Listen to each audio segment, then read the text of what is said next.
All right. So today I'm going to talk about my claim for migraines and headaches. Now, here's some information that I need to think about before I submit my claim.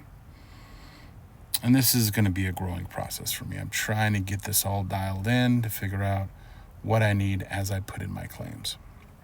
Okay, number one, do I have current treatment? Yes. Was I treated in service? Yes. Do I have a diagnosed condition? Yes. Is it presumptive for me? No, but some of my conditions could be, right? Is it secondary to a current service connection I have? No, because I was treated in service. It could be caused by something secondary, right, that I have, but I don't know that yet. I could speak to my doctor about that, basically by asking, do you think my headaches are made worse or caused by this other condition? Now, if I had headaches that were documented before I entered service, I would have to claim it as aggravated by military service, right? So for me, I'm ready to start my claim. Let's get back here. All right. And just to let you know, I already recorded this video, but my microphone is off, so we're going through all of it again. So we always start with the ECFR. And you're going to put in what you're looking for, right? You're going to come down here to the schedule of ratings. And this is going to help you kind of figure out, I'm claiming my condition. What are some of the criteria I need to help explain about this condition, right? And this comes about from a veteran I spoke to probably last week. And I said, hey, have you looked at the ECFR? He's like, what's that? And I showed him, and he was like, oh, man, because he had a 0% for migraines. Okay, so let's get to it. So 0% is less frequent attacks. That means I was treated by, in service for migraines, headaches, but how bad are they? So 10% with characteristic prostrating attacks averaging 1 in 2 months over the last several months. So that's saying my migraine attacks are so bad I have to lay down. Prostrating attacks once every 2 months. 30% goes on to how bad are those attacks? Are they prostrating? Once a month on average over the last several months. Now, 50% is going to have the prostrating attacks plus a productive of severe economic inadaptability. So that's going to come down to, does it have an occupational and social effect, right? Am I missing work because of this? Maybe I'm starting work later because I feel sick in the morning, or do I have to take off work after that? All right, so if I want to submit a claim for this, it's going to come down to going to va.gov and starting my claim. Now, you can do this online, or you can fill out the document and submit it yourself. So what evidence do I need to support my claim? I need medical records from my VA facility, medical records from a private facility if I was treated there, and supporting statements, right? Do you have to submit evidence? I don't think you have to, but it never hurts. And here's the mailing address for your claim, along with a link to download your claim form and phone numbers to contact the VA. Right? Average days pending on claims, 68.6 days, right? Not too bad. When I first got out of service, it was like a year before I heard back about my claim. So it has gotten better, right? All right, so starting out my claim, I want to download a 526EZ, right? And I already did that here. Let me scroll back because I already went through this. It's a 15-page form, right? So first page of the form is all your standard personal information, right?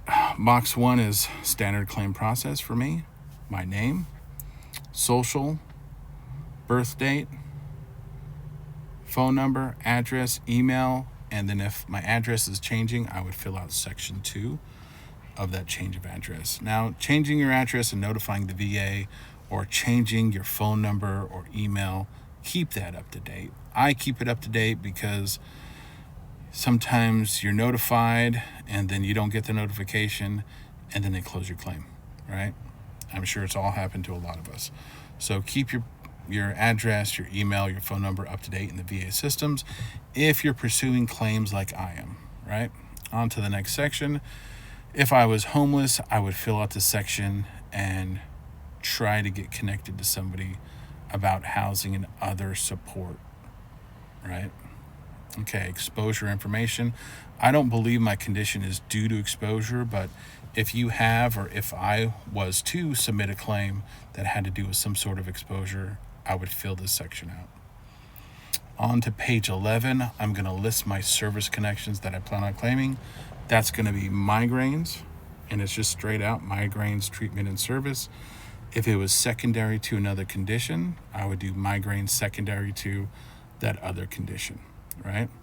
If it was an aggravated claim, I would claim it as migraines aggravated by military service. Now, at the bottom of the page here, you're going to have where you list your medical facilities where you get treatment from. Now, this next section I don't have to fill out because I've already supplied my DD-214. I've already had a claim done, so they have my service information. You are free to fill this out if you need. And then we're on to the last page. I'm going to sign box 33A and date it. I don't have to fill out the section for direct deposit because they already have that information. All right, next form. And this is going to be very useful. Statement in support of claim, right? A VA form 4138. And why is this going to be important for my claim on migraine headaches? So, first section is name, social, phone number, email, right, and address.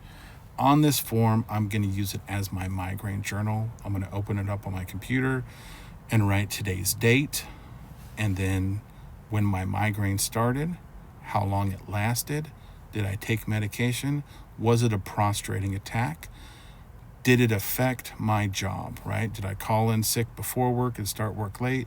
Did I take off work in the middle because my headache was too bad? Did I take work off at the end and leave early because my headache was so bad, or migraine, right? And so I'm just going to fill in this form, right? Provide your social, sign the last page once I fill it out and date it, and there we go. Okay, moving on to the next part. And this is always a question I have to ask myself, right? Does this service connection affect my ability to work, right? And so we will look here. Am I eligible for this benefit? And what benefit is that? Individual unemployability, right? This is talking about if my service connections affect my ability to work. And if you read here in the middle, and one of these must be true, you have at least one service-connected disability rated at 60% or more disabling, right? At that point, I can submit a claim for IU or unemployability, right? And the second part is you have two or more service-connected disabilities with at least one rated at 40% or more disabling, with a combined rating of 70% or more. So if I was to get the 50% service connection for migraines, I could qualify for this since it's more than 40%. If my other conditions added to it equaled 70, right? But then if I do apply for this, it limits my ability to work. They will check on me and they will send me letters. Are you working? Yes or no. If I do get employment after this, after a certain amount of time, they will reduce the benefit, right? So we're going to go to that form.